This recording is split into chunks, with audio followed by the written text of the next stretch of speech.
the cloth does indeed date back to the time of Christ, and with artificial intelligence having something to say about the shroud as well. To some, it's nothing less than the burial cloth of Christ himself. To others, a medieval masterpiece of deception. What no one disputes is this: the linen's fibers trace back to the same era in which Jesus of Nazareth walked the earth. But now, something entirely new has entered the debate: artificial intelligence. In the depths of a supercomputer, endless streams of code cascade across a screen as an AI sifts through millions of microscopic data points from the shroud. It's not searching for an image or stains. It's looking for patterns, for order buried beneath chaos. And then, the unimaginable happens. The algorithm freezes. Somewhere within those ancient threads, it detects a signal, a repeating mathematical structure, a symmetry no medieval artist could have dreamed of, and no known natural process could produce. Scientists call it a code within the cloth, and it's now reigniting one of history's most explosive debates: 14 feet of linen. A face imprinted in shadow and light. For the faithful, it's the holiest relic on earth. For skeptics, an elaborate fraud. It's ironic, isn't it? We've landed on the moon, decoded DNA, split the atom, yet a single piece of fabric continues to divide the world. The controversy seems settled decades ago. In 1988, 3 independent laboratories performed radiocarbon testing. The results were unanimous. The fibers dated between 1260 and 1390 AD, squarely medieval. Case closed, or so it seemed, because the shroud has always held secrets that refuse to stay buried. Back in 1898, an Italian lawyer and amateur photographer named Secondo Pia took the first photograph of the relic. When he developed the negatives, he was stunned. Instead of a faint blur, the image revealed a vivid, lifelike portrait, a photographic positive hidden within a negative. That discovery stunned the world. How could a medieval forgery contain photographic details centuries before the invention of photography itself? Even stranger, the image is almost supernaturally thin. It exists only on the outermost microfibers of the linen, mere hundreds of nanometers deep. To put that in perspective, a single human hair is about 80,000 nanometers thick. No pigments seep into the threads, no brushstrokes, no layering. It's as if the very surface of the linen had been subtly altered, scorched not by flame or pigment, but by a burst of energy no one yet understands. Scientists have tried everything to reproduce it: heated bas-reliefs, acid etchings, powdered templates. Some came close, none succeeded. Each failed to recreate the same chemical precision and depthless image of the shroud. And then comes the revelation that defies logic. The image isn't just two-dimensional. In the 1970s, researchers at the US Air Force Academy used a NASA-developed VP-8 image analyzer, a device meant to map planetary terrain, on a photograph of the shroud. The result? The image contained accurate 3-dimensional information. Darker tones corresponded to closer surfaces, lighter ones to areas farther away, just as if the cloth had wrapped an actual human form. This was no ordinary image. It was a topographical map of a body, but of whom and how remains one of the greatest unsolved mysteries of faith and science alike. The NASA tests had already stunned the scientific world. A perfect 3-dimensional relief map emerging from what should have been a flat, 2-dimensional image. No painting, no photograph, no known artistic technique has ever encoded that kind of spatial information. And yet, somehow, this ancient linen did. That paradox has haunted researchers for decades. A fabric dated to the Middle Ages that behaves as if it came from the future. A contradiction so profound that even the most skeptical minds were forced to pause. Then came the twist no one saw coming: artificial intelligence. When researchers decided to feed ultra-high-resolution scans of the shroud into modern neural networks, the experiment was meant to be routine, almost mechanical.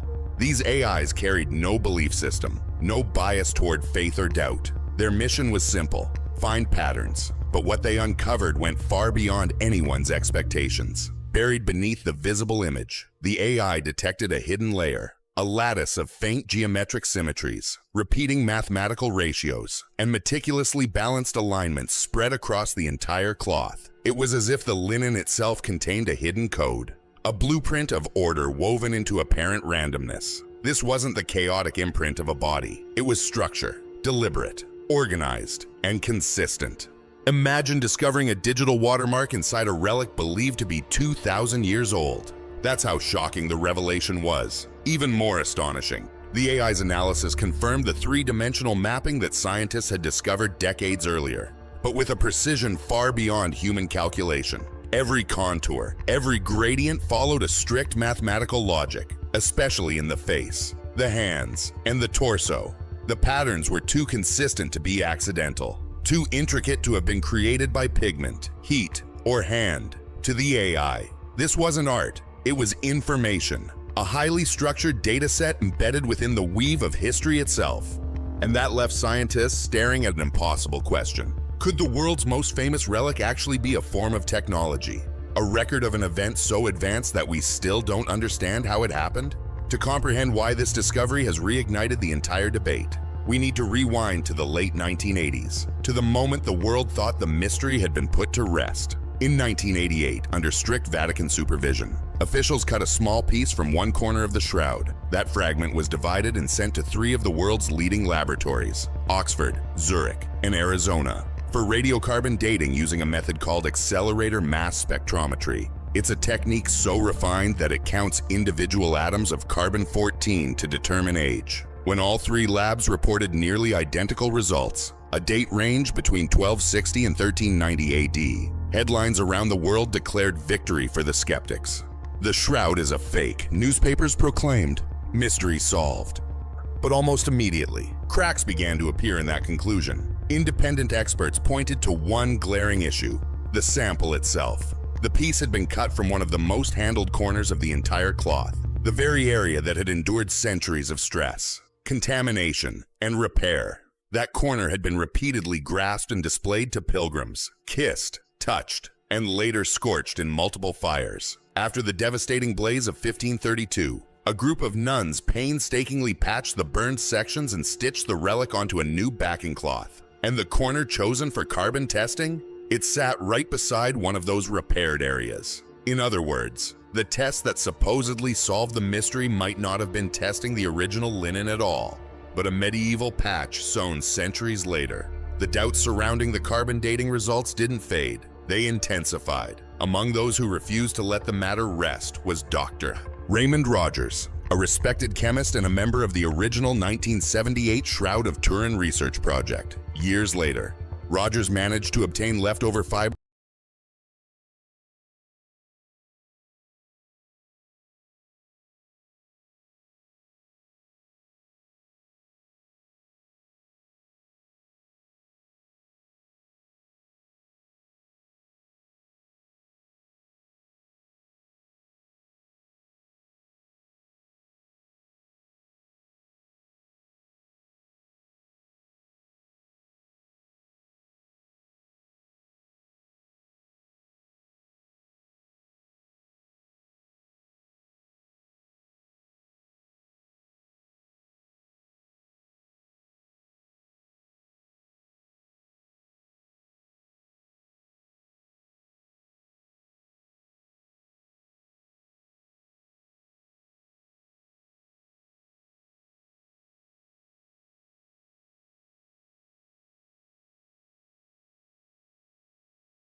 from the very same corner sample that had been tested in 1988. What he discovered under the microscope would shake the foundations of the medieval forgery theory. The threads from that carbon-dated corner didn't match the rest of the cloth. They were chemically distinct, coated with plant gum, laced with cotton fibers, and even dyed, while the main body of the shroud is pure linen with no such treatment. To Rogers, the conclusion was unavoidable. The 1988 laboratories had tested a repaired section, not the original fabric. In his words, it was like trying to determine the age of an ancient temple by testing the modern cement used to patch a crack in the wall.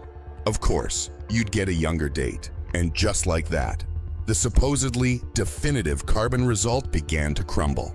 Other scientists soon joined the inquiry, using more advanced techniques, vibrational spectroscopy, infrared imaging, and X-ray fluorescence. Their findings pushed the timeline back, sometimes far back. One analysis suggested an origin close to 2,000 years ago. Another, more radical estimate placed the fibers around 900 BC, plus or minus 2 centuries. While none of these methods have yet dethroned radiocarbon dating as the scientific standard, the consistency of these alternate results has split the community wide open. The shroud was no longer dismissed as a relic of fraud. It had become a scientific enigma that refused to be categorized. And this is precisely where artificial intelligence changed everything. Unlike earlier studies, the AI didn't need to cut, burn, or chemically analyze a physical sample. It sidestepped the entire debate about the repaired corner. Instead, it studied the one thing everyone agrees is authentic: the image itself.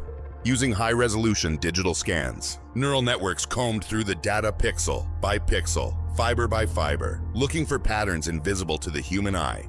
What they found transcended the question of when the shroud was made. The patterns weren't linked to age or contamination. They were inherent to the process that created the image. So even if someone insists the cloth dates to the Middle Ages, they're left with a far greater mystery. How could a 13th century artist, without electricity, photography, digital sensors, or any concept of data encoding, create something that obeys principles of spatial computation and geometric precision detectable only by 21st century AI? The neural networks didn't find hidden writing or an embedded signature. What they uncovered was deeper, a field of ordered information. When the algorithms applied principal component analysis, stripping away visual noise and irrelevant data, the figure of the man began to fade, replaced by something even more extraordinary: a mathematical structure, an invisible architecture of symmetry and ratio beneath the image itself. Every shadow, every gradient followed a measurable law.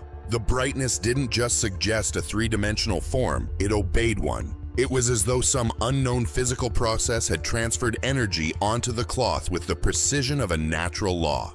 Imagine a linen sheet gently draped over a human body, and from that body, a burst of energy, subtle but immense, radiates outward. The closer the cloth to the skin, the stronger the effect. The farther away, the weaker. What we call an image might actually be a record of that burst, frozen into the fibers of time.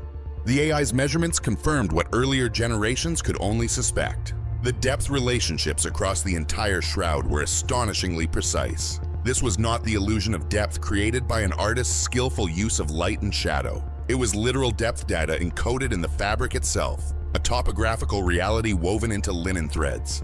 For such complexity to exist, a hypothetical forger would have needed the combined knowledge of a Renaissance painter, a physicist, and a mathematician, operating with sub-microscopic accuracy centuries before modern science was born. In short, it's impossible. Yet what came next was even stranger. The AI began detecting faint repeating symmetries, ratios and alignments that behaved like musical harmonies. Just as musical intervals sound pleasing because their frequencies are mathematically related, the shroud's geometry followed the same principle. The distance between the eyes, the span of the hands, the curve of the ribs, all connected through an invisible framework of proportion, hidden beneath the damaged weave and centuries of dust. These harmonies had gone unnoticed by every human observer, but the neural network saw them clearly. To rule out coincidence, researchers fed the same algorithm images of other ancient textiles and religious artworks. The result was decisive. No comparable geometric structure appeared anywhere else. The shroud stood alone. The implications were staggering. The data suggested that the image had not been produced by direct contact at all, but by projection, as if a burst of energy had imprinted the information from a short distance away. Scientists revisited earlier hypotheses, perhaps a corona discharge, where a sudden high-voltage field scorches the surface of the cloth. or a microsecond flash of ultraviolet radiation that lightly oxidizes the topmost fibers. Each model reproduced some features, color depth, surface thinness, but none achieved the Shroud's perfect three-dimensional mapping or hidden mathematical order. The paradox deepened. Here was an image physically fragile, thinner than a whisper, yet informationally indestructible, preserved for centuries without fading or smearing. One physicist put it bluntly, "This doesn't behave like an artifact, it behaves like a phenomenon." If that's true, then what kind of phenomenon are we witnessing? The AI's discovery of precise mathematical order forced scientists to entertain possibilities once thought unthinkable.